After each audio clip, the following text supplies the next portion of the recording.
Brad Gilmore, but you might know me by another name. You might know me as... Oh my God, you're my dreamboat for sure. You're a slacker, Brad. Oh, Brad, what have you done now?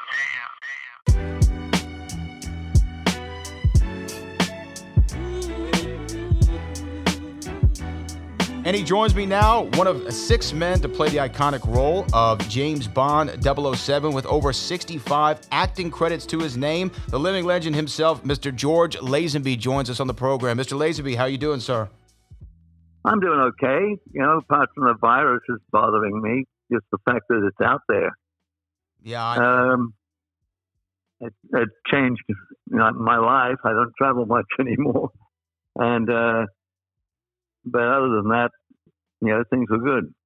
Well, it's great to hear, sir. I mean, obviously, it's changed everybody's life in many different ways. But we're glad that you're safe. I'm glad that I'm safe. And we're able to have this conversation today about what I think your journey, your story, your life is really one of a kind. And I'm excited to talk to you today about it. I mean, everybody knows your name. Everybody's seen your face at one point or another. But I wanted to start with this. You obviously grew up in Australia, lived in Australia for quite some time. Talk to me about kind of beginning out there. Were you well off in Australia? Were you from a working family? No, I was from a working family. Never had a bank account. So we were a pretty poor family. And I fell in love with Jack Fingleton's daughter. Jack Fingleton was captain of the Australian cricket team.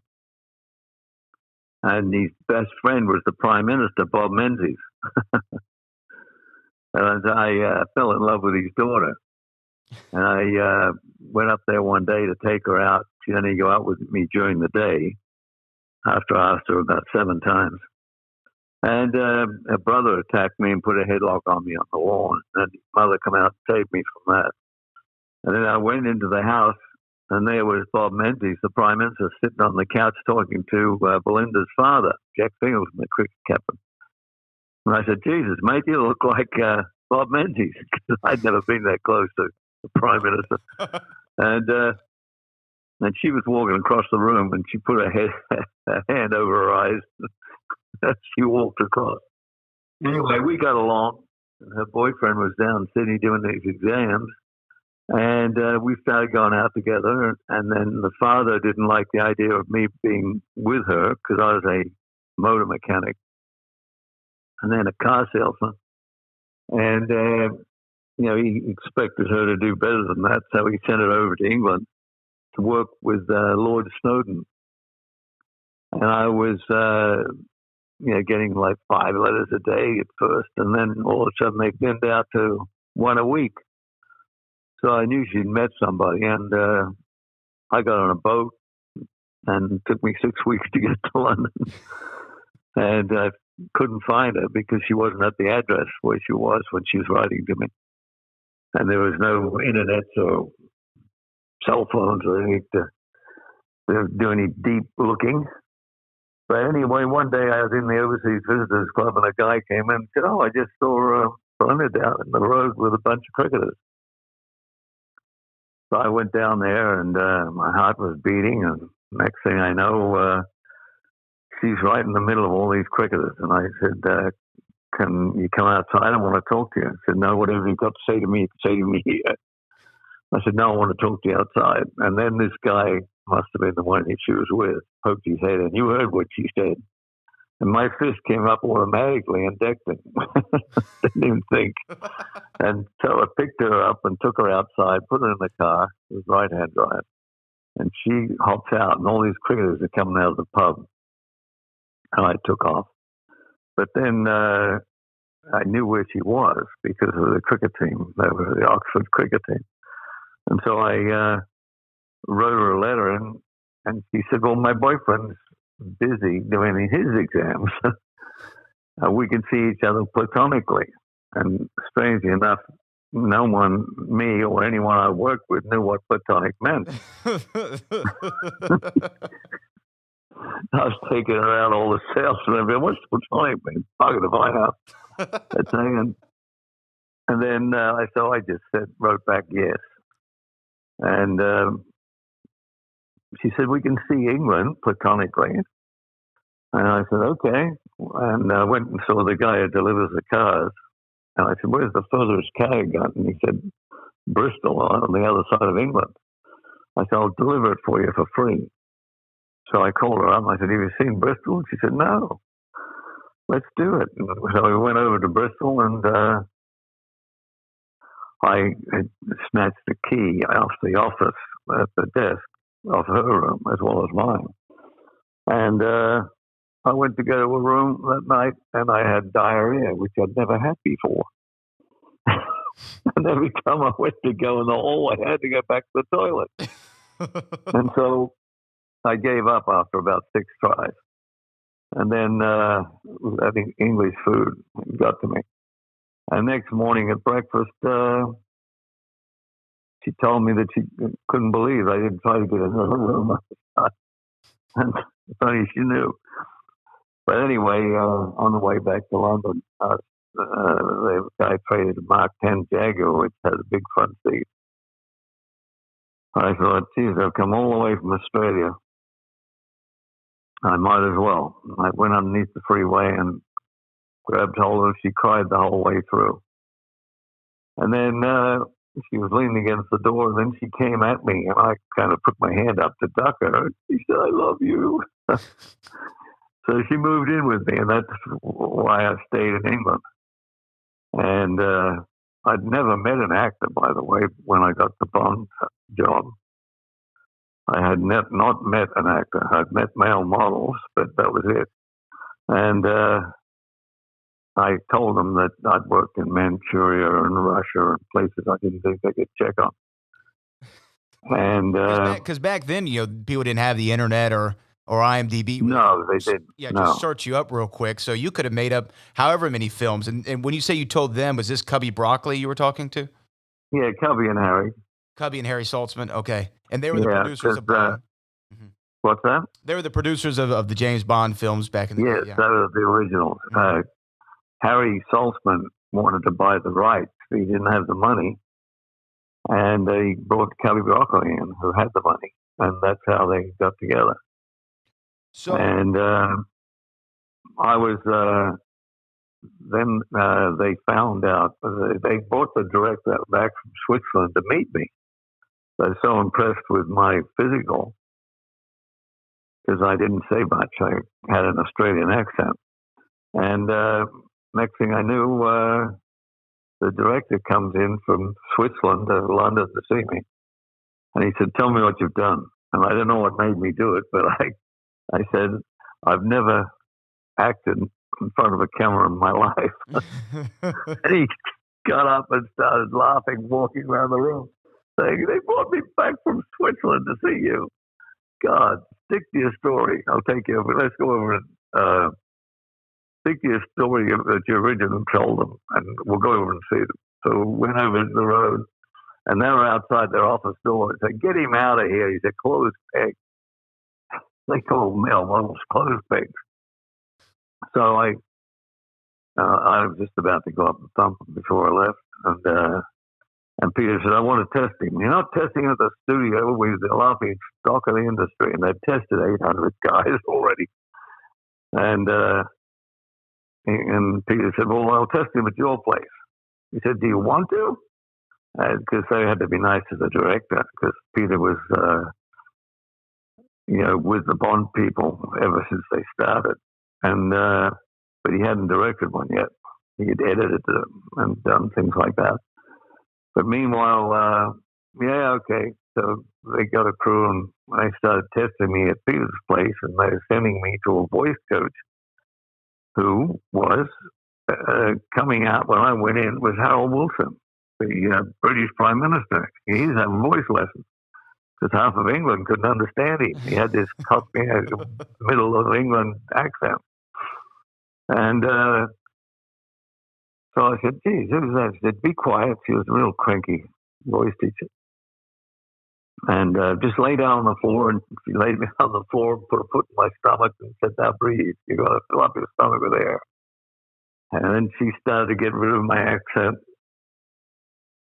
And then they they had to change my walk because I used to walk like a cowboy side to side. And you can't do that in cinemascope. So they changed my walk, they changed my talk, and finally the United Artists, who were distributors of the Bond film, wanted to see me do a fight scene. And Harry, I remember him saying, "He's Australian, all Australians can fight." And he said, "No, we want to see him." So they got about 8 stuntmen and lined them up. And they're all going to come at me one at a time, and I'm supposed to, duck their punches and whatever. Well, the first guy, I'd only been in real fights in my life, so I hit him right in the chin and he went down. His name was Yuri Geller. He's a Russian wrestler. And I thought, oh my God, he's going to kill me. And then Harry Saltzman pushed me up against the wall. And he said, "We're going with you. Tell anybody and the deal's off.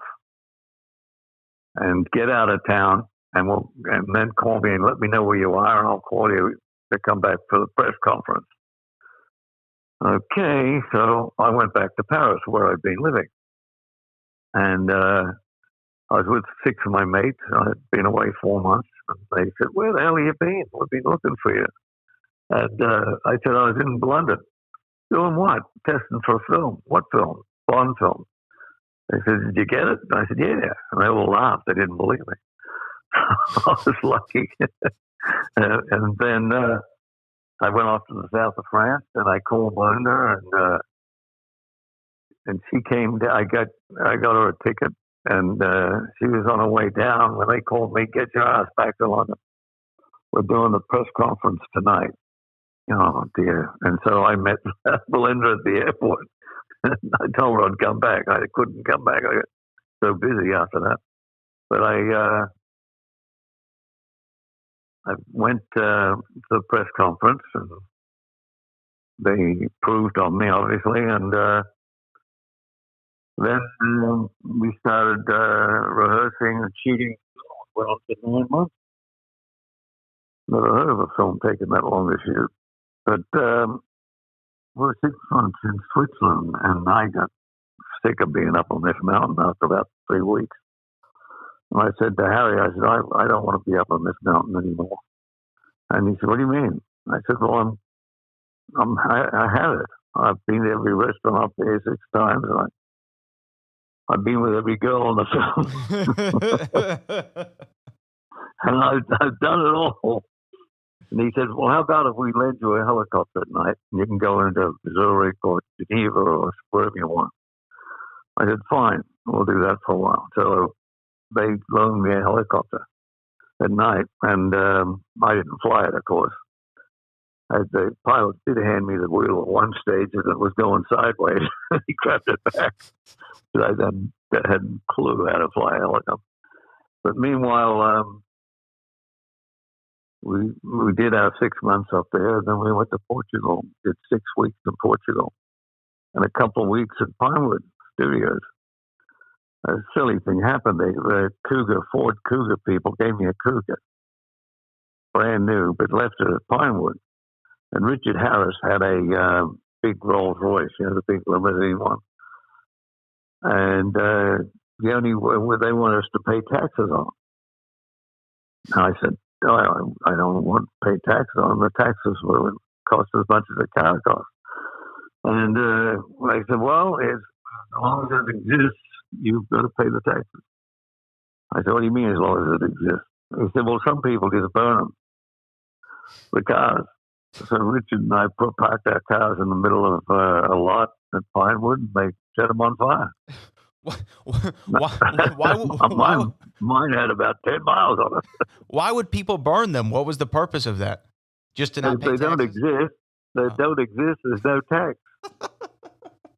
Well, I guess that's one way to do it. Yeah, well, that's what they told me to do. Pay the tax or burn it. And so that ended up there, and then they loaned me an Aston Martin. But then Triumph and Norton gave me a motorcycle. So I used to ride the motorcycle to work, and then they had to get me off those. So they lent me an Aston Martin, if I don't ride the motorcycle because of insurance. So, there was a lot of stuff going on during that film. But then at the end of the day, I ran into this guy, Ronan O'Reilly. He launched all the English pop groups, the Beatles, the Stones, the Who, you name them. And he had Radio Caroline. He had this boat in the middle of the harbor. But it was in international waters. And he could play music from there. And the English only had 1 hour of pop music on a Sunday night or Saturday night on the BBC. That was all the pop music the English were getting at the time. And Ronan started this Radio Caroline and with these Beatles and groups that were fantastic.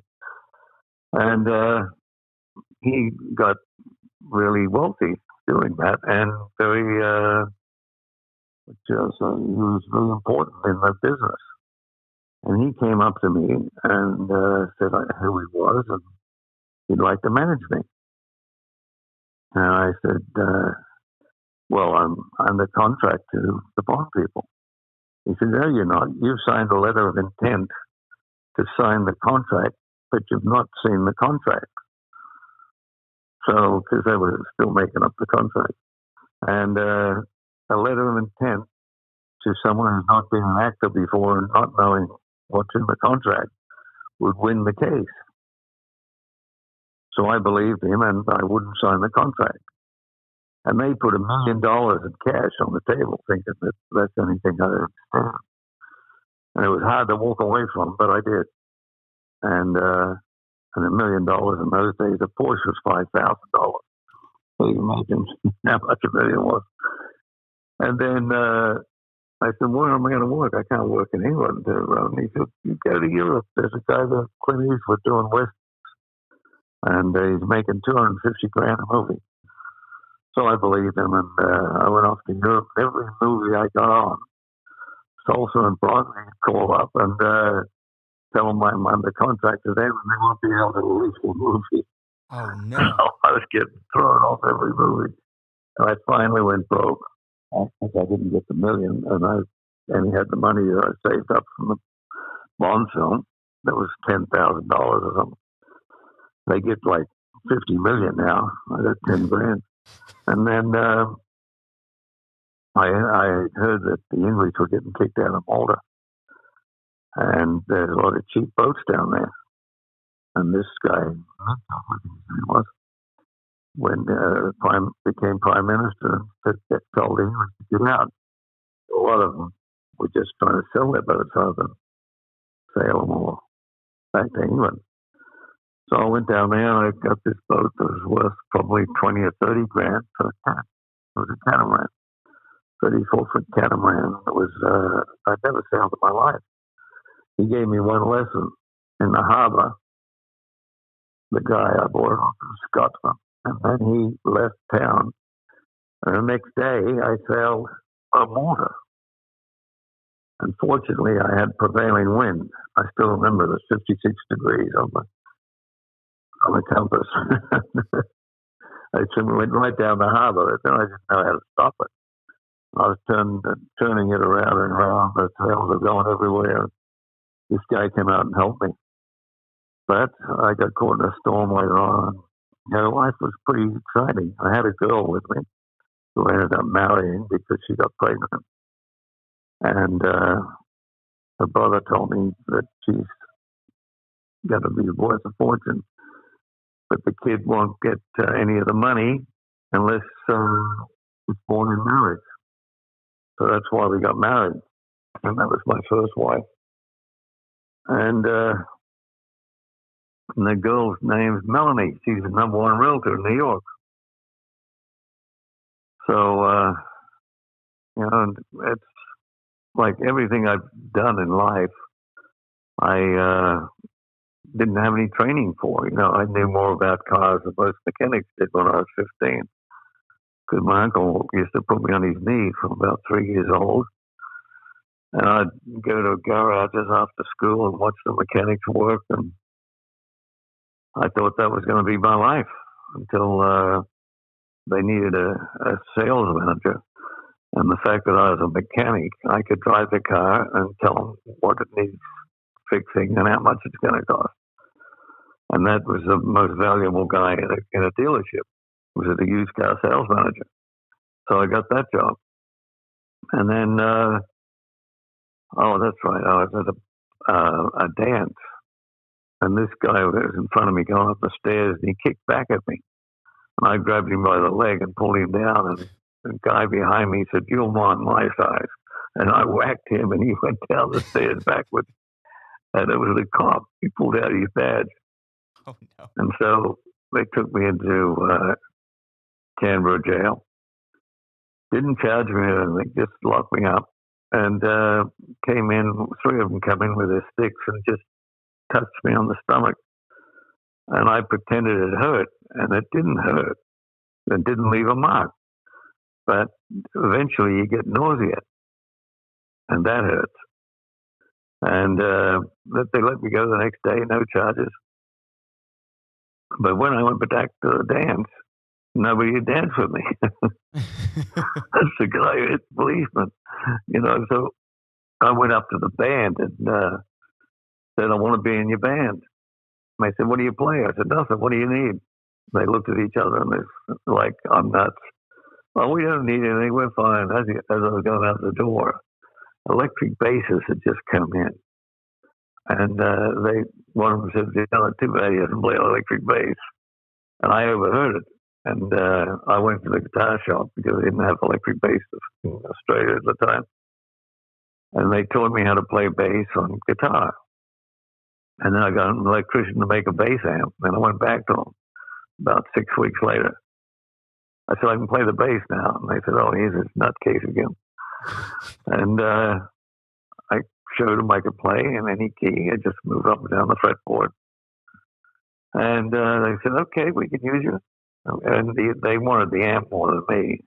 And the guitar player really loved the amp. And so I started playing in the band. And to cut a long story short, I played for about 6 months. And then I broke away from them, took a couple of the guys with me, and started my own band. And that's when I had plenty of money then. I met Belinda, and it was started meeting different people. And then I while told you were them, at the car, excuse me, I'm sorry, but while you were at the dealing the cars and you were the used car dealer, is that when a talent agent saw you and said you should be a male model? Was that around the same time? that was in Australia I'm talking about. When I got to London. Oh, this is when you got to London. Okay. Yeah, this happened in London. I was selling used cars out in Finchley. And then this guy who I used to drink with at the Overseas Visitors Club, and I used to steal his women off him all the time. I didn't know he didn't like me. Actually, we used to drink together. He said, "George, I'm leaving Mercedes-Benz." He was a Mercedes-Benz dealer at Park Lane. "Go in and apply for my job on Monday, but don't go before." I said, "Okay, Errol." Errol Forbes was his name. And I went in there and I said, "I'm here looking, I want to get Errol Forbes' job." And they said, "Oh, would you mind waiting in the office there?" Errol had sold a bunch of cars and kept the money and ran off to Europe. And I didn't know that. And the next thing, I got 5 cops in the office with me. And they're asking me all about Errol. They're calling Australia, backing up my stories. And finally, they realized I was innocent. And the sales manager said, "Yeah, you can have his job," after the cops left. And the sales manager was a drunk. He'd go to the pub at lunchtime and not come back. So I was running the place. And, it was in Park Lane, one of the main streets in London.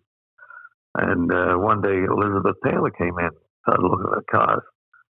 And she hardly spoke, but she said, "I'm just looking." And then Richard Burton came in and said, "She's not going to buy a car," and grabbed her by her arm and dragged her out. Because I was living in a Dorchester hotel, which is a few doors down. And it was an exciting place to work. But then this photographer came in, and he said, I'll buy this car if you let me take pictures of you. And I thought he was gay. So I sent Belinda along. And then next day he comes back and he says, no, you fool, I want you. They're looking for rugged guys because the models are all pretty boys before this time. And now they're going for rugged guys. So take these pictures down to this agency. After he took them, he gave me a bunch. And Scotty's agency in Bond Street. I went down there and I waited my whole lunch out for him to see me. They didn't see me, so I up the air and walked down. And there was a guy doing pictures with Richard Avedon, one of the best photographers in the world. And he was holding his babies up while I was photographing him with all these different sweaters. And the babies were peeing on him. And he said, I can't do this, and walked off the job. And so Avedon came up to the agency with my pictures all over the floor, looking for another model because he had to go back to New York that night. And he said, get me this guy. And they didn't know who it was. But the photographer had his stamp on the back of him. And they rang him and they got me.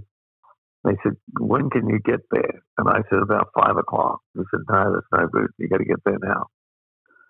I said, okay, and I went there, and I was holding these babies, and I was peeing on me, but I put up with it. And the next thing I know, about 3 months later, these pictures come out, and everybody wants to know who worked with the best photographer in the world. And I was booked night and day from that day on until I... ran out. I had to go to Paris to work because I'd done every ad in London. And I was working in Germany too because they banned model agencies in Germany because a lot of them turned into all houses. So they banned them altogether. So anyone that looked German, which I apparently did, they'd rent you from Paris or London or whatever to go to Germany to do the photographs. So that was my life. And having an Australian accent, I didn't do any commercials on it where I spoke. I did commercials where I was just walking around with a big box, a big fry comes into town, and all that sort of stuff. But I hadn't spoken in front of a camera. And I went back to London one day to see a friend of mine who wanted to be an actor. And he said, you got to help me out. I said, why? He said, I've got a date with the biggest agent in London, and my girlfriend's coming back into town tonight, so I can't go. I don't want to leave her standing on the corner. I said, okay, I'll do it. And the name was Maggie Abbott with CMA, it was called then. I think it's ICM now. And she was waiting on the corner of Bond Street, another street. And I said, I'm Ken's friend, and he couldn't come, and so I've come to help you out. Well, we better go because I was going to take him to a movie, a screening room, where she was, and we go to the screening room, and the Beatles, the Stones, you name them, all in there. That's how they saw movies. And I didn't see the movie. I was just staring at all these famous people. And then, and this is hard to believe, but I took Maggie home. I didn't see her again. I went back to Paris. But the night that I was with these friends in Paris, not the night that I told them I did the Bond thing, but I was with these same people. This is before Bond. I picked up this girl, and I went home with her, and the phone was ringing. They had phone lines those days. They didn't have cell phones. And she said, it's Potu. I said, how could that be? Nobody knows I'm with you. And it was Maggie Abbott. She rang my flatmate, and he said, I went to this restaurant. She rang the restaurant. The maitre d' told her I went out with this girl. She found her number and called me. Now, you'd think I'd think that was important. She said, you got to get back to London. I think you're right for a role that they're having trouble finding someone for. I said, okay. and I forgot about it. And about a month later, I went back to London and I saw my friend. What did Maggie want you for? I said, oh, yeah. She called me at this girl's place. I did call her back. Let's go see her because he wanted to be an actor. So I went to see her. She waited outside. She said, and then she said, I said, well, why do you think I'd make a good actor? She said, well, you've got what they're looking for. I said, what's that? She said, arrogance. So you're so sure of yourself. And so she said, I said, what's the role? She said, James Bond. I couldn't believe it. Wow. And she gave me the address to go see him after she called up. And I told all this bullshit stories about working in places I thought they couldn't check on. But is it true that you went and got the same suit that Sean Connery wore in the films Yes, and I cut did. your hair? I did. I got it by a fluke because there was one he didn't like. And he left it there. And my arms were about an inch longer than his. So all we had to do was put the sleeves down an inch. And I wore that in there. That's how I wanted to look. And I got my hair cut where he got his hair cut. It was right down the road from Mercedes-Benz. Kurt the barber. And apparently Kurt Broccoli was in there after I got the job. Kurt told me. He said, you know what, I was cutting Cubby Broccoli's hair after I'd finished yours and you were getting your coat on and leaving. And Cubby said to me, that guy would make a good James Bond. And Cubby didn't remember that it was me or anything. I had to remind him. But that's how it all happened. I mean, it's an incredible story, and here's the thing: on Her Majesty's Secret Service, the film that you were in, nowadays is regarded as a top 5 Bond film. And if you look at some websites, they have it listed number 1 or number 2. It's either on Her Majesty's Secret Service or Goldfinger. How do you feel about that? After all these years, people really have now grown an affinity and fondness for the movie. Well, you know, my ego says so they should have. But the other part of me, I'm amazed because, you know, Sean Connery knew more about acting than I ever would. And Roger Moore was up for it when I was up for it. He was waving to me, putting his arm around his face and hit his face when he saw me. And all the other guys, I just did the best I could. I knew, you know, a little bit about acting, but I went to Charles Conrad acting school for 20 years after I did the Bond film. And he was the best teacher in the world. He used to put only he and she on the script, so you never had any idea who wrote or what it was about or the character. But we got to the point where we could pick up the writer's vibe. And it took me about 3 or 4 years before I could do that. I was in his B class for 3 or 4 years, and one day he gave me a script for a girl. And I started reading it and behaving like one. He said, now you can go into my A class.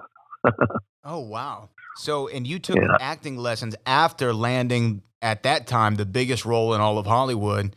You do on Her Majesty's Secret Service. And then you go on to continue acting. Let me ask you, though. So there's this long kind of, I don't know, rumor, or people just assume that you weren't asked back to the Bond franchise, but you actually turned it down, correct? Yes.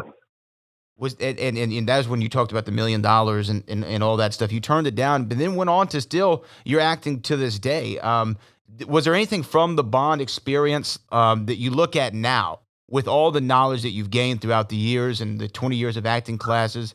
Do you look at your performance now and say, man, if I could have gone back and had I known now what I know, I could have played this role differently? Or are you satisfied with how the film came out? No, I'm satisfied. I wasn't near half the actor I am now, but I could, I'm not looking for work, by the way, guys. I'm not the sort of guy that wants to get up at 7 in the morning and read lines at night and go to work. But unless the part was sensational, where you could really get out there. But on the other hand, I was quite pleased with my performance. There was nothing, I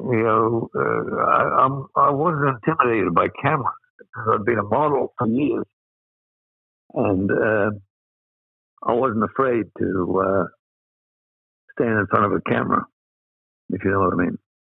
Oh, absolutely. I mean, I think that's the thing that some actors have the hardest time with, especially going from stage to screen, which I know you were a model before, but when they get on the screen, that camera changes their whole dynamic and their eye line. Yeah, well, it didn't change me. Right. Right. Yeah. I mean, I you're already just, used to it.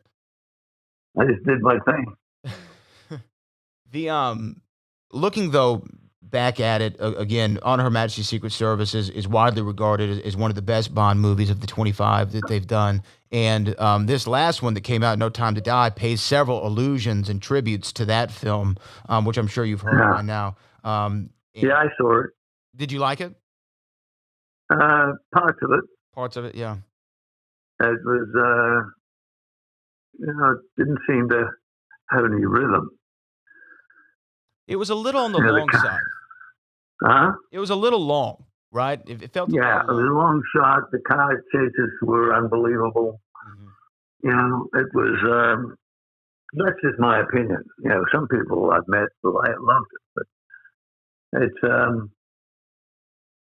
it's one of those things, you just, I wouldn't have done it like that. Right, and And it's all I into think the I think, they had the girl in the love scene and he gets killed at the end. But it's a different story. right. Right. Now, when you though, obviously people know you from James Bond, but again, I said you have 65 acting credits to your name just on IMDb alone. What is looking at your career now, what has been the role that you've enjoyed the most? Is it James Bond or is it something else that you've played? No, it was James Bond. Now they had the budget, the time, everybody was an expert at what they did. And it was, when I look back on life, it was my best experience. My first one.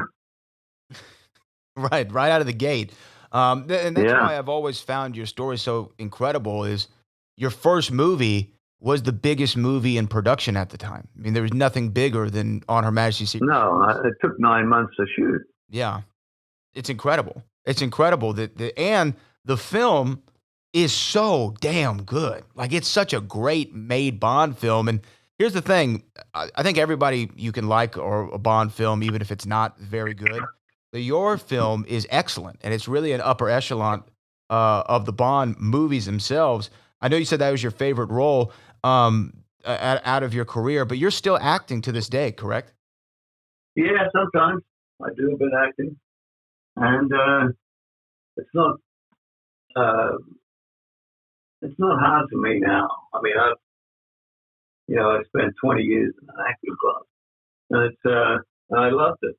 That's why I did it, because he told us nothing about the role we're playing, and it just gets him, her on the script, and you go for it, and somehow or other you change your personality and everything.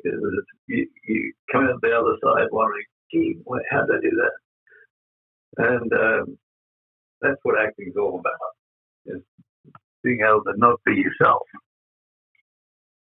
Right, right, and to find a way to channel that like you've done throughout your career, it's really impressive. Mr. Lazenby, I've already gone over on the time that we agreed upon. You can find George Lazenby on all social media, Twitter, Instagram, Facebook at George Lazenby Official, website georgelazenbyofficial.com. Sir, it's been an honor and a privilege to talk to you today, and your legacy will be forever remembered, and your Bond will always be regarded as one of the best of all time. I thank you so much for your time today. Thank you. All right, Mr. George Lazenby, thank you so much. Oh, Brad, what have you done now?